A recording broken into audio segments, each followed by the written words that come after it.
271. Clara adalah seorang pekerja kantoran, dia dapat dianggap sebagai seorang yang gila dengan pekerjaannya. Bekerja lembur adalah hal biasa baginya. Damar melihat Clara mengenakan seragam dan berdiri di depan pintu bank. Dia menghentikan mobil, menurunkan jendela mobil dan berkata, "Cepat masuk ke mobil." Clara masuk ke dalam mobil, lalu berkata kepada Damar, "Kamu benar-benar orang yang sibuk sekali. Saat kamu berada di kota JC atau kota LH, aku merasa kamu selalu menganggur sepanjang hari." Damar berdeham dan berkata, "Ini terutama karena semua urusan telah menumpuk dalam waktu terdekat, jadi begitulah. Maaf sekali, aku harusnya langsung mentraktir kamu makan setelah kamu tiba di kota NJ." Clara tersenyum dan berkata, "Tidak apa-apa, aku hanya bercanda padamu. Aku juga sibuk sekali setelah tiba di kota NJ. Karena aku harus terbiasa dengan bisnis di sini. Aku tahu kamu adalah orang kaya, maka aku akan memintamu untuk mentraktirku makanan yang enak." "Ya," Damar tersenyum sedikit, "tidak usah memikirkan tentang harganya, kamu bisa makan apapun yang kamu mau.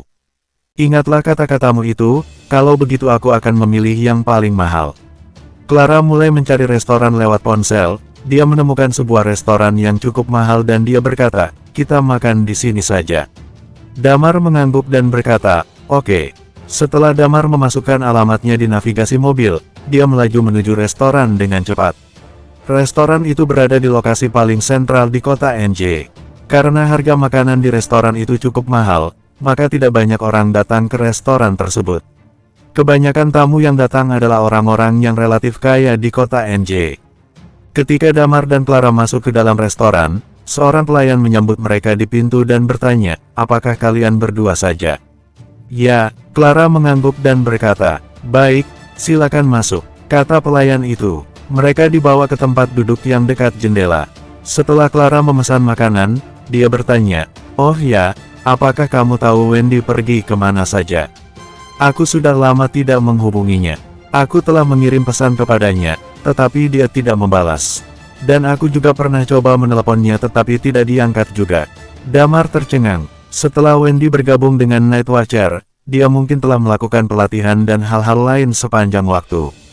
Dan sekarang dia sudah berada di Sin City. Di Sin City tidak ada cara baginya untuk berkomunikasi dengan dunia luar. Damar tersenyum dan berkata, "Wendy dan ayahnya pergi ke suatu tempat, dan tidak ada cara untuk menghubungi dunia luar untuk saat ini." "Kamu tahu?" Clara bertanya. Damar mengangguk dan berkata, "Iya." "Tidak boleh memberitahuku." Clara bertanya lagi. Di dalam mata Clara, Damar adalah seseorang yang penuh dengan misteri. Damar mengangguk dan berkata, "Iya.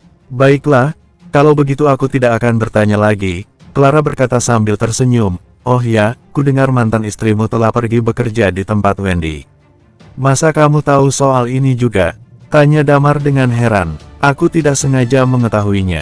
"Bagaimana? Apakah kamu sudah tidak mempunyai perasaan padanya lagi?"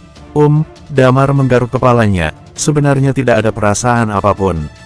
Kamu tahu juga, ketika aku menikah dengannya, aku kehilangan ingatan dan dia memperlakukanku dengan buruk saat itu. Setelah ingatan aku pulih, emosiku juga sudah menjadi tenang. Maka tidak ada perasaan apapun lagi."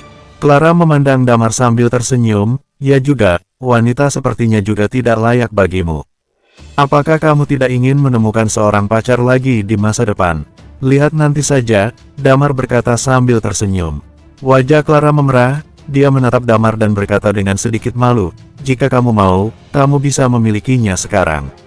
Damar tercengang langsung. Dia tidak bodoh, maka dia tahu apa yang Clara maksudkan. Kepribadian Clara sangat bagus. Jika dia ingin menikah, Clara memang pilihan yang bagus baginya. Tetapi dengan situasi sekarang ini, dia benar-benar tidak sempat memikirkan hal semacam itu. Dia tahu perang akan datang, dan dia tidak bisa membiarkan Iman melawan musuh sendiri. Ketika waktunya tiba, dia pasti akan berdiri di depan Iman dan menghadapi semua itu. Maka dia benar-benar tidak mempertimbangkan hal itu, kecuali untuk menyelesaikan kebutuhan fisiologis. Melihat keraguan Damar, Clara langsung tersenyum dan berkata, "Aku hanya bercanda denganmu." Lalu, dia menundukkan kepalanya sedikit. Ketika dia menunduk, matanya penuh dengan kekecewaan. Pada saat ini, pelayan menyajikan makanan yang mereka pesan. "Hei, Clara," seseorang berkata, Mereka berdua mengangkat kepala dan melihat pada orang tersebut. Mereka menemukan seorang pria muda dengan rambut berminyak sedang berdiri di samping. Pria itu melirik Clara dengan penasaran dan berkata, "Kamu makan di sini juga? Apakah dia pacarmu?" Clara mengerutkan kening ketika dia melihat pria itu, kemudian dia tersenyum dan berkata, "Ya, dia adalah pacarku." Kemudian dia berkata kepada Damar, "Dia adalah pelanggan bank kami, Pak Jason. Pekerjaan Pak Jason adalah pengembangan perangkat lunak, dan dia adalah seorang pengusaha muda di kota NJ."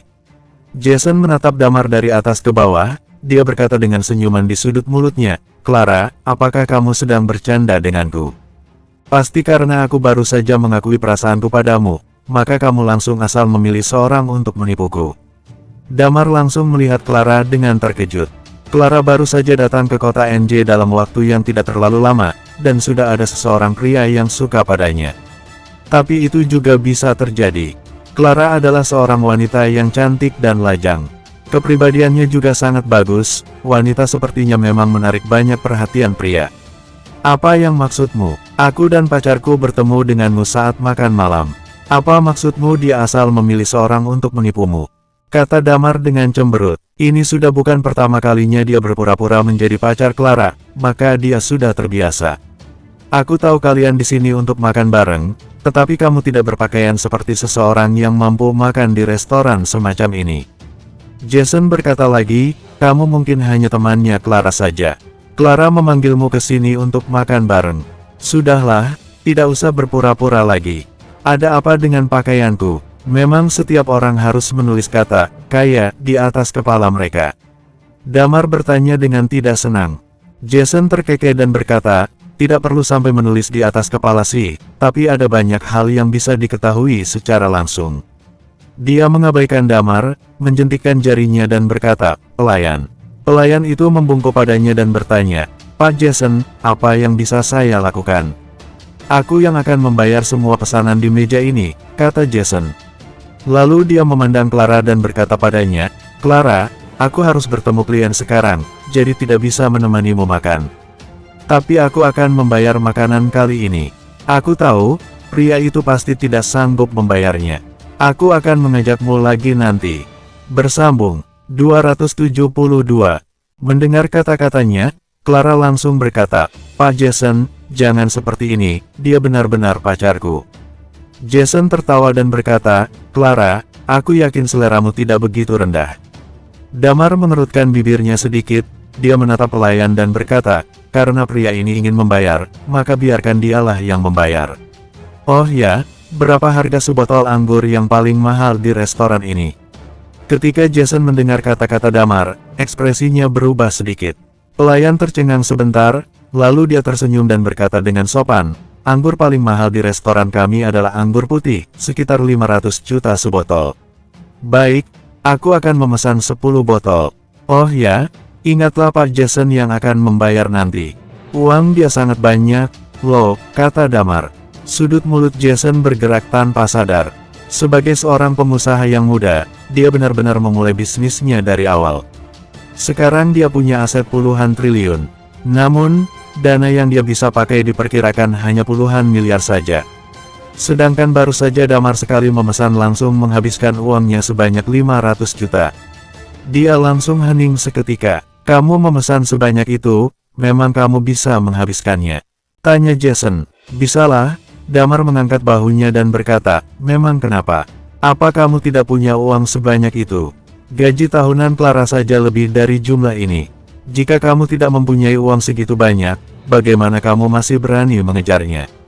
Jason menarik kursi di sebelah meja, lalu duduk dan berkata, "Oke, beri dia 10 botol, jika dia bisa meminumnya, aku akan membayar tagihannya. Tapi, jika kamu tidak bisa menyelesaikannya, maka kamu yang membayarnya sendiri." Damar tersenyum sedikit dan berkata, "Oke."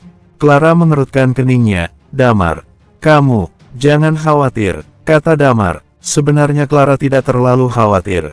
Dia tahu bahwa meskipun Damar tidak bisa menghabiskannya, dia masih bisa membayar uangnya. Dia hanya berpikir itu terlalu boros. Pelayan tercengang sejenak, kemudian pergi dan menyiapkan pesanannya dengan cepat. Jason duduk di sampingnya dan tetap menatap Damar. Ketika 10 botol anggur disiapkan, Damar tersenyum dan berkata pada pelayan, "Bukalah semuanya." Sudut mulut Jason bergerak sedikit. Pelayan itu terdiam sejenak dan berkata, "Pak, mengapa Anda tidak minum satu botol dulu saja? Jika Anda tidak bisa menghabiskannya, itu akan boros sekali." "Jangan khawatir, aku bisa menghabiskannya," Damar berkata sambil tersenyum. Pelayan itu tidak berkata lagi setelah mendengar kata-kata Damar. Dia mulai membuka botol anggur satu demi satu. Damar langsung mengangkat sebotol anggur dan meminumnya. "Dasar orang kampung, kamu tidak bisa meminum anggur putih seperti ini." Jason mencibir, "Ini adalah pertama kalinya aku bertemu seseorang yang minum langsung dari botol. Kamu seharusnya menunggu sebentar dulu." "Terserah akulah, kamu tinggal membayarnya saja nanti," kata Damar dengan mulut melengkung. Kemudian dia memandang Clara dan berkata, "Abaikan dia, mari kita lanjut mengobrol lagi." Clara berkata dengan ekspresi khawatir, "Damar, mending kita membayar sendiri saja. Jangan minum terlalu banyak, ini adalah anggur putih, bukan bir. Untuk orang yang kuat minum alkohol, 10 botol bir sepele bagi mereka. Tetapi ini adalah anggur putih, alkoholnya tidak rendah, dan efek mabuknya cukup besar." Damar meminum langsung dari botolnya, itu membuat Clara sedikit khawatir. "Anggur macam apa ini? Bagiku, ini hanya jus saja," kata Damar. Kemudian, dia langsung mengubah topik pembicaraan, "Tidak usah khawatir. Oh ya, berapa lama kamu berencana untuk tinggal di kota NJ?" Clara menggelengkan kepala, "Aku tidak tahu. Karena kamu dan Audrey berada di sini, maka pihak bank memindahkanku ke sini." Mereka mulai mengobrol sendiri, benar-benar tidak peduli dengan Jason yang di sebelah mereka. Tidak lama kemudian, ada seseorang mendatangi Jason. Mereka mulai mendiskusikan masalah bisnis, tetapi Jason tidak dapat berkonsentrasi pada percakapannya. Sakit hatinya saat dia melihat Damar meminum anggur putih yang banyak itu. Dia pun jarang minum anggur mahal seperti ini. Cara minum Damar membuatnya sakit hati. Dan dia benar-benar khawatir Damar mampu menghabiskan semuanya. Nanti dia harus membayar tagihan sebanyak 500 juta. Itu bukan jumlah yang sedikit baginya. Dalam waktu yang cepat, botol-botol anggur di depan Damar sudah mulai kosong. Jason merasa pria itu sepertinya benar-benar meminum anggur putih sebagai jus. Klien di seberang Jason memerhatikan bahwa Jason tidak fokus dengan perkataannya. Dia langsung berkata dengan tidak sabar, "Pak Jason, jika Anda memang tidak berminat, maka kita tidak perlu membicarakannya lagi." Jason berkata dengan linglung, "Pak Navi, maaf sekali, aku sedikit tidak fokus sebelumnya." "Teruslah bicara. Lupakan saja." Pak Navi berdiri lekas, "Silakan mencari orang lain untuk bekerja sama." Setelah berbicara, dia langsung keluar dari restoran. Pak Navi merasa bahwa dia tidak dihormati, dia tidak tahan dengan sikapnya Jason. Melihatnya pergi, Jason buru-buru berdiri dan mengejarnya. Beberapa menit kemudian, dia kembali ke tempat duduknya dengan ekspresi muram. Jelas, karena masalah dengan Damar, dia telah kehilangan satu pelanggan. Sial, Jason mengutuk dalam hatinya. Waktu berlalu dengan cepat, tanpa sadar, 2 jam telah berlalu. Wajah Jason semakin memucat saat ini. Damar sedang meminum botol anggur yang ke-9. Dia telah minum 8 botol, dan dia masih tampak biasa-biasa saja. Jason tercengang langsung. Setengah jam lagi, Damar menghabiskan 2 botol anggur putih yang sisa di depannya. Dia menghabiskan 10 botol anggur secara langsung. Dia bahkan tidak pergi ke toilet sama sekali. Sudah selesai. Damar menuangkan botolnya, lalu melambaikan tangannya dan berkata, "Pelayan, minta bil." Clara di seberangnya pun juga tercengang. Dia belum pernah minum dengan Damar sebelumnya, tetapi Sheila pernah memberitahunya sebelumnya bahwa Damar mampu meminum alkohol yang banyak. Yang dia tidak menyangka adalah Damar mampu minum sebanyak ini. Ini adalah 10 botol anggur putih. Damar meminumnya langsung dan dia terlihat baik-baik saja. Mungkin memang seperti yang Damar katakan, yang dia minum bukanlah anggur tetapi hanya jus. Pelayan mendatangi dan membungkuk pada mereka. Ketika dia melihat 10 botol anggur yang kosong, dia tampak terkejut. Pria itu baru saja meminum anggur seharga 500 juta ke dalam perutnya. Pelayan memberi tagihan pada mereka dan berkata, "Pak, totalnya 5 miliar. 2 orang ini menghabiskan uang 5 miliar hanya untuk sekali makan. Bahkan meski di restoran kelas atas seperti ini, juga tidak ada yang menghabiskan uang dalam sekali tegukan seperti itu." Ini adalah tagihan paling mahal selama dia bekerja di restoran. Biasanya orang-orang kaya dari kota NJ akan mengajak banyak orang berkumpul di sini untuk makan bersama. Mereka pun tidak memesan semahal itu. Damar tersenyum dan memandang Jason yang tampak muram di sampingnya. Dia berkata, "Terima kasih Pak Jason atas keramahannya." Bersambung 273. Mendengar kata-kata Damar, mulut Jason bergerak sedikit. "Pak Jason?" tanya pelayan dengan suara lemah. Melihat senyuman Damar, Jason menggertakkan giginya dan berkata, "Oke, aku akan membayar." Dia mengeluarkan sebuah kartu dari sakunya, dengan tangan yang gemetar. Damar tersenyum sedikit dan berkata, "Kalau begitu kita akan pergi dulu, Pak Jason memang adalah pria yang baik. Lain kali jangan lupa mentraktir kita berdua lagi." Jason sangat marah ketika dia mendengar kata-kata Damar itu. Damar tetap mengabaikannya, dia berdiri dan Clara lekas menggandeng lengannya. Sebenarnya, Clara khawatir Damar tidak bisa berdiri dengan tegak, karena dia telah meminum terlalu banyak. Tapi dari sudut pandang Jason, Clara sengaja bertindak seperti ini di depannya. Dia menatap Clara dan Damar, kemudian berkata, "Tinggalkan Clara, dan aku akan memberimu 5 miliar lagi." Damar mengangkat alisnya, "Aku akan memberimu 10 miliar, setelah itu jangan mengganggu Clara lagi di masa depan."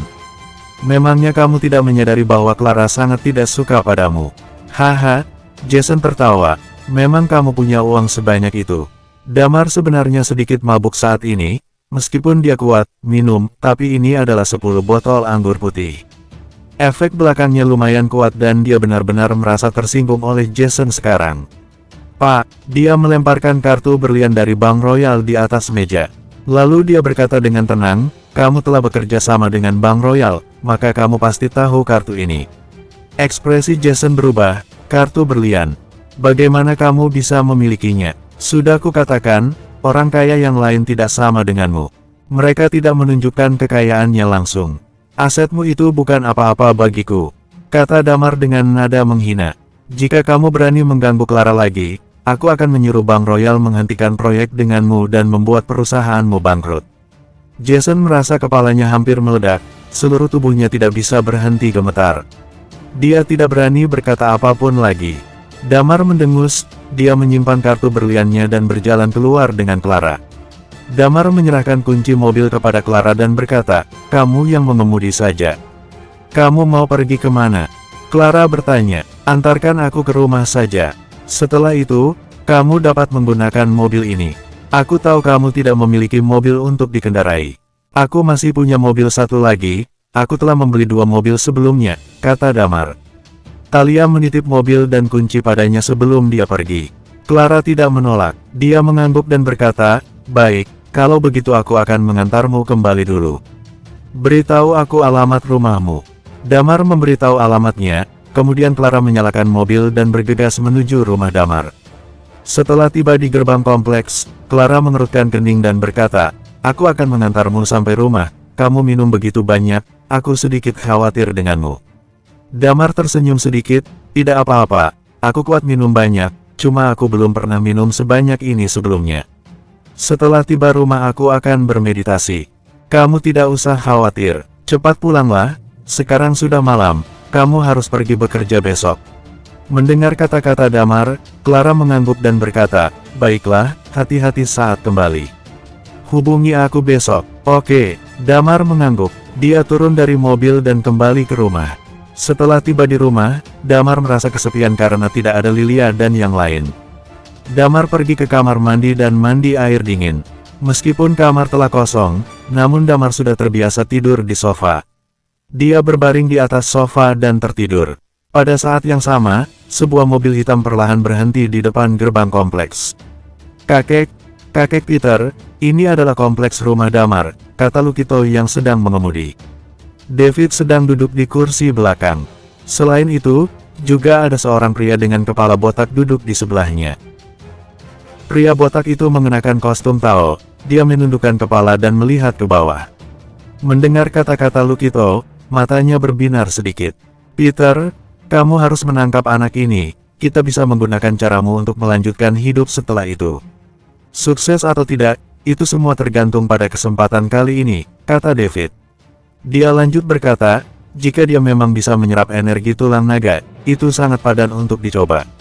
Apa kita akan bertindak sekarang? Tanya Peter. David menggelengkan kepalanya dan berkata, kita adalah tingkat dewa, jika kita bertindak langsung, itu akan menarik perhatian Night Watcher. Jika mereka mendatangi ke sini, itu bukan hal yang baik bagi kita. Lalu, apa yang harus kita lakukan? Peter bertanya lagi. Dia butuh tulang naga kita, maka biarkan dia menyamperi kita sendiri, kata David sambil tersenyum. Malam hari telah tiba, di sebuah pulau yang berada di tengah-tengah laut, ada banyak mobil melewati jalan dari waktu ke waktu. Namun di samping jalan, tidak ada orang sama sekali. Toko-toko di kedua sisi jalan pun juga tutup semua.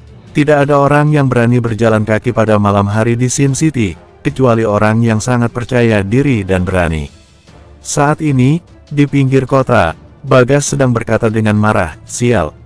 Aku pikir ini sangat dekat, ternyata butuh 1 hari 1 malam baru sampai. Mobil-mobil yang lewat tidak berani berhenti di pinggir jalan, aku benar-benar hampir pingsan. Wendy di sebelahnya mengerutkan bibirnya dan tetap bertahan. Sheila menggandengnya dan menghela napas. Dia tahu Wendy rela menjalani semua misi ini demi apa. Wendy adalah seorang gadis dari keluarga yang kaya.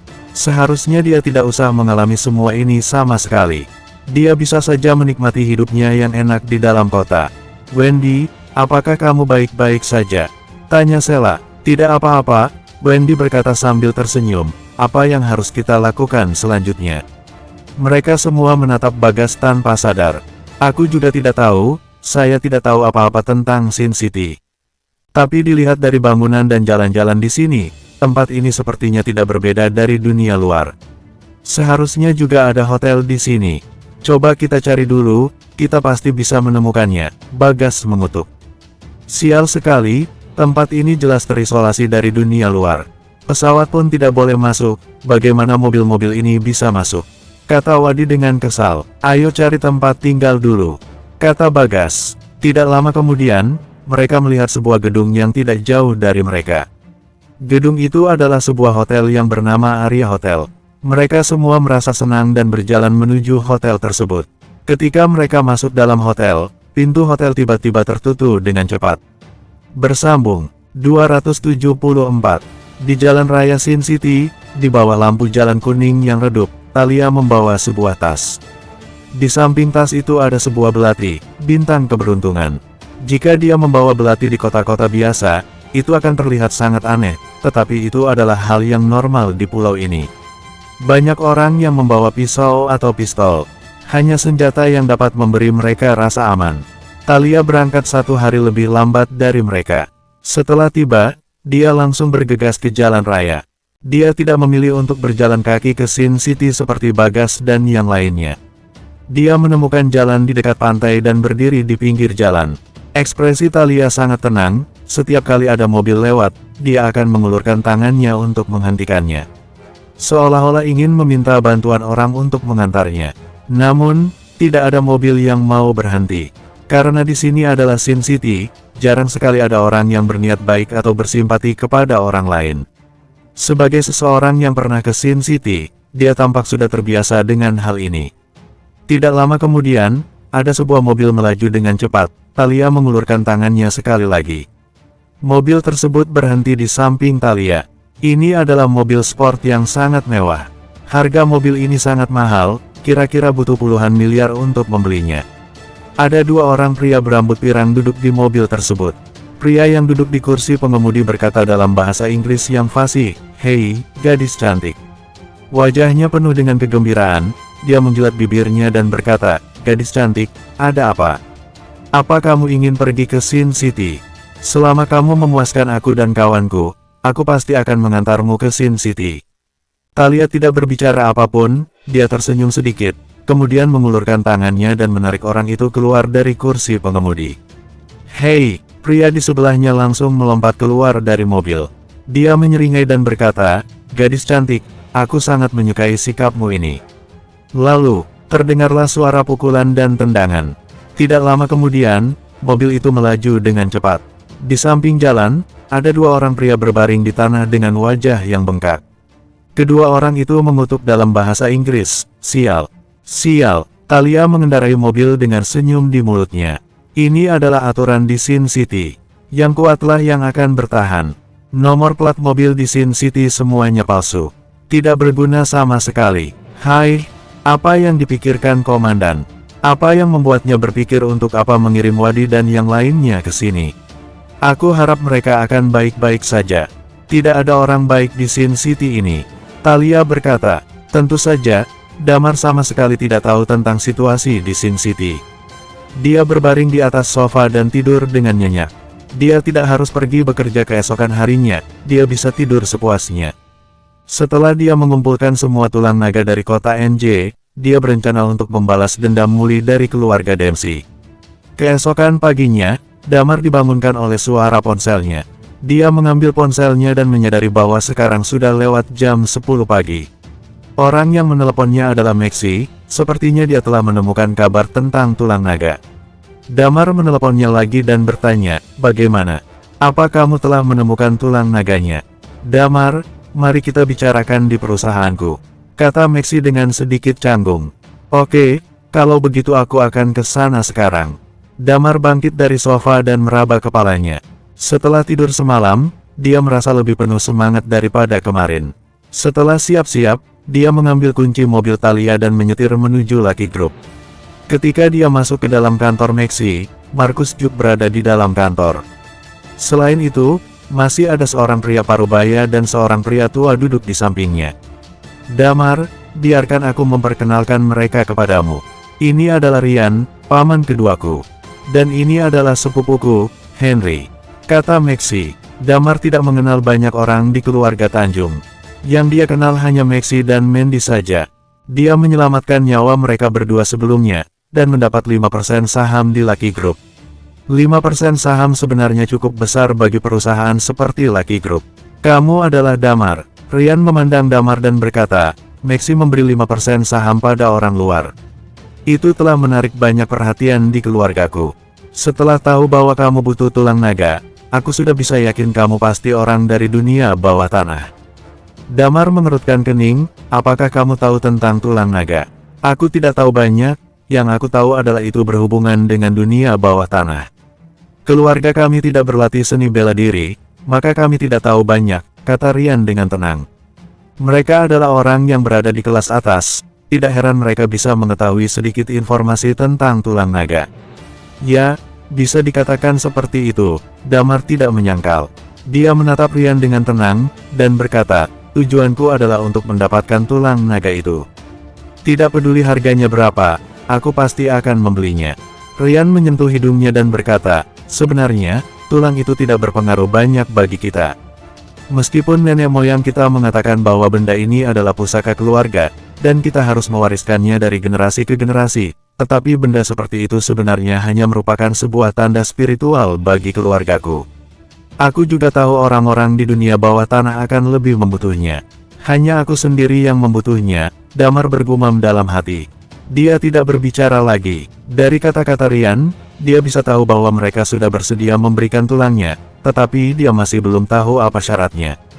Ryan memandang Damar, dan kemudian berkata sambil tersenyum, tadi malam, Maxi memberitahuku bahwa dia ingin memberimu tulang tersebut langsung. Aku tidak tahu apa hubungannya denganmu. Dia telah memberimu saham sebanyak 5% beberapa tahun yang lalu. Dan sekarang dia ingin memberimu pusaka keluarga kami, apakah mungkin dia menganggapmu sebagai menantunya? Dia ingin memindahkan properti keluarga dengan cara itu. Paman, bukan seperti itu. Maxi mengerutkan keningnya, saham yang aku berikan kepadanya adalah saham milikku sendiri. Henry tiba-tiba berkata, kata siapa? Itu adalah saham keluarga. Dia menatap Damar dengan tatapan dingin dan marah. Ryan memegang pundaknya dan menenangkannya. Dia melirik Damar sebentar, lalu berkata dengan remeh, aku tidak peduli apa tujuanmu, tetapi Lucky Group adalah bisnis keluarga. Memberikan saham kepada orang asing bukanlah hal yang baik bagi kami. Jika kamu ingin mendapatkan tulangnya, kita harus mengambil kembali semua saham itu. Oke, Damar berkata sambil tersenyum, sebenarnya aku juga tidak butuh 5% saham itu. Baiklah, Ryan tersenyum, tentu saja, aku masih ada satu permintaan lagi. Damar sedikit mengernyit, tapi ekspresi di wajahnya tidak berubah sama sekali. Dia melihat Ryan dan Henry, lalu berkata, katakan saja. Permintaan keduaku sangat sederhana. Cucuku dipukuli oleh seseorang dan dia masih berbaring di rumah sakit sampai sekarang. Aku ingin membalas dendam pada orang yang memukulnya. Ryan menatap Damar. Cucuku bernama Nicholas, dan orang yang memukulnya memiliki nama yang sama denganmu. Hati Damar bergerak sedikit. Sudah jelas, Henry adalah ayahnya Nicholas, dan Ryan adalah kakeknya. Ryan lanjut berkata, aku hanya ingin kamu meminta maaf pada cucuku. Kamu harus berlutut di depannya dan meminta maaf padanya. Mungkin saja dia akan memukulmu, tapi kamu tidak boleh membalas. Setelah itu, aku akan memberimu tulang itu. Ryan menatapnya dengan senyum tipis di wajahnya. Bersambung. 275. Damar menatap mereka dengan tenang. Wajah Maxi pun juga terlihat sedikit muram. Hatinya galau. Markus yang duduk di sebelahnya sudah tidak tahan lagi. Dia langsung berkata, kakek, bukankah sudah aku kasih tahu sebelumnya? Itu semua adalah salah Nicholas sendiri. Dia yang mencari masalah pada Damar terlebih dahulu. Aku tahu kalian menyayangi Nicholas, tetapi kasih sayang seperti ini lambat laun akan menghancurkannya. Apakah kalian tahu apa yang dia lakukan di luar selama bertahun-tahun ini? Ryan mengangkat alisnya dan berkata, memang kamu layak mengatainya. Markus tercengang, kemudian tersenyum pahit. Ya, dia memang tidak layak mengatainya. Karena dia pernah melakukan lebih banyak hal konyol daripadanya. Tapi kelakuan kakeknya kali ini sungguh kelewat batas. Dia tidak ingin membiarkannya lagi. Ryan menatap Damar dan berkata dengan ringan, kamu bisa pikirkan sendiri. Kedua itu adalah permintaanku. Jika kamu bisa melakukannya, kamu boleh mendapat tulang naga itu. Jika tidak, aku tidak akan memberikannya sampai aku mati. Damar menatapnya dan menghela napas panjang, apakah kamu tahu mengapa aku memukulnya saat itu? Ryan menggelengkan kepalanya dan berkata, aku tidak tahu, dan juga tidak ingin tahu. Yang penting, jika kamu setuju dengan dua permintaan itu, maka kamu akan mendapat tulang tersebut. Oh ya, 5% sahammu itu juga harus berikan pada Nicholas. Damar menghela napas lagi, baiklah, jika kamu tidak ingin tahu, maka aku tidak akan mengatakannya. Lalu, dia memandang Maxi dan berkata, bukannya aku tidak memberi kalian kesempatan lagi. Kamu juga tahu apa identitasku. Aku datang kepadamu kali ini memang berniat untuk mendapatkan tulang naga melalui transaksi formal. Karena hubungan kita juga sangat baik, aku tidak ingin merusakkan hubungan kita. Mendengar kata-kata Damar, ekspresi Maxi sedikit berubah. Dia lekas berkata, Damar, kita bisa mendiskusikannya lagi. Damar tersenyum, aku berharap, apapun yang aku lakukan pada keluarga Tanjung, itu tidak akan mempengaruhi hubungan kita. Damar, tidak perlu seperti itu juga, kata Maxi. Damar menyentuh hidungnya, menatap Maxi dan berkata, Nicholas dan ayahnya bertanggung jawab atas bidang apa? Tentu saja, jika kamu tidak ingin mengatakannya, tidak masalah juga. Aku bisa mencari tahu melalui jalan lain. Ketika Maxi mendengar kata-katanya, dia mulai merinding. Dia tahu identitas Damar, dan dia juga tahu latar belakangnya. Akan runyam urusannya jika Damar menarget keluarga Tanjung. Aku tidak bermaksud menargetkan keluarga Tanjung. Aku hanya ingin menargetkan ketiga orang bodoh itu, kata Damar dengan ringan. Ryan mencibir. Dia menatap Damar dan berkata, apakah kamu benar-benar menganggap dirimu sebagai orang yang berkuasa? Kamu hanya seorang pria dari dunia bawah tanah. Night Watcher tidak akan membiarkanmu melakukan apapun padaku. Sebagai orang yang berkuasa di dunia atas, tidak heran jika dia tahu tentang Night Watcher. Damar mencibir dalam hati. Ekspresi Maxi menjadi sangat pucat saat ini. Jika Damar menargetkan keluarga dan properti pamannya, itu akan mempengaruhi Lucky Group juga. Awalnya dia berpikir bahwa jika mereka tidak bisa bersepakat, masalah ini tidak akan menjadi buruk juga. Tapi dia tidak menyangka bahwa Ryan malah langsung menyinggung Damar. Damar menatap Maxi dan berkata dengan tenang, sudah kukatakan, aku tidak bermaksud menargetkan keluargamu. Sekarang aku tidak terlalu tertarik untuk mendapatkan tulang naga itu. Jika kamu tidak ingin memberitahuku, maka aku akan pergi cari tahu sendiri. Aku akan membuat mereka bertiga menyesal atas kelakuannya. Dia mengabaikan mereka, membuka pintu dan berjalan keluar. Damar, jangan marah, mari duduk dan mengobrol dulu dengan baik, kata Maxi dengan cepat. Kemudian, dia berkata pada Markus, "Markus, cepat kejar dan bujuk dia." Markus mengangguk dan buru-buru mengejar Damar. Ryan langsung mencibir, "Maxi, kamu benar-benar tidak padan menjadi ketua keluarga. Kenapa kamu takut pada orang seperti Damar?" Maxi memelototinya dengan kesal dan berkata, "Paman, biarkan aku memberitahumu dengan jelas, jika Damar ingin menargetkan kalian, kalian tidak akan bisa melawannya. Jika dia ingin melibatkan Lucky Group, dalam waktu 1 bulan Lucky Group juga pasti tidak akan tahan." Ryan tertegun sejenak, kemudian berkata dengan tidak percaya, "Aku tidak percaya. Maupun keluarga Baskara bekerja sama dengan Bank Royal untuk menargetkan kita, kita juga bisa bertahan selama sebulan." Maxi menghela napas, "Apakah Paman tahu keluarga Ardiansyah di kota LH?" "Ya, aku tahu. Bukankah kebangkrutan keluarga Ardiansyah dilakukan oleh Navis Group dan Bank Royal?"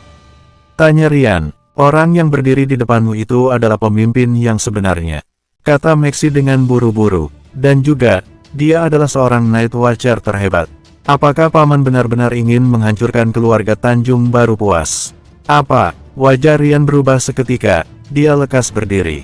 Maxi menekan pelipisnya dan berkata, 5 tahun yang lalu, dia telah menyelamatkan aku dan Mandy. Saat itu, aku memberinya 5% dari sahamku sebagai tanda terima kasih padanya. Nicholas berani menyinggungnya, maka dia dipukul sampai masuk ke rumah sakit. Jika Paman ingin membalas dendam demi Nicholas, terserah Paman. Keluarga Tanjung, mungkin akan berakhir di generasiku. Aku, wajah Ryan memucat langsung. Dia memang ingin membalas dendam untuk cucunya. Namun, bagi orang tua seperti dia, warisan keluarga lebih penting daripada apapun. Jika keluarganya hancur karena dia, bagaimana dia harus menghadapi leluhurnya nanti di alam kehidupan selanjutnya? Wajah Henry juga tampak kusam. Damar masuk ke dalam lift, ekspresinya sangat tidak senang. Setelah mencapai lantai pertama, dia buru-buru berjalan keluar. Pada saat ini, Markus mengejarnya dari belakang dan berkata, "Kak Damar." "Kak Damar." Damar menoleh dan menatapnya, dia tersenyum sedikit dan bertanya, "Ada apa?" "Kak Damar, jangan marah. Keluarga pamanku itu memang bodoh. Jangan mendengar omongan mereka. Jika kamu ingin tulang naga itu, aku akan mencurinya diam-diam dan memberimu nanti," kata Markus dengan cepat. Mendengar kata-katanya, Damar langsung tertawa. Dia berkata, "Jangan khawatir, aku hanya tidak suka dengan orang tua itu. Aku sengaja berkata seperti itu. Dengan hubunganku dan ayahmu, dan juga Mandy, aku tidak akan menargetkan keluarga kalian. Jika aku menargetkan mereka, itu akan mempengaruhi Lucky Group juga." Markus menghela napas lega, bersambung,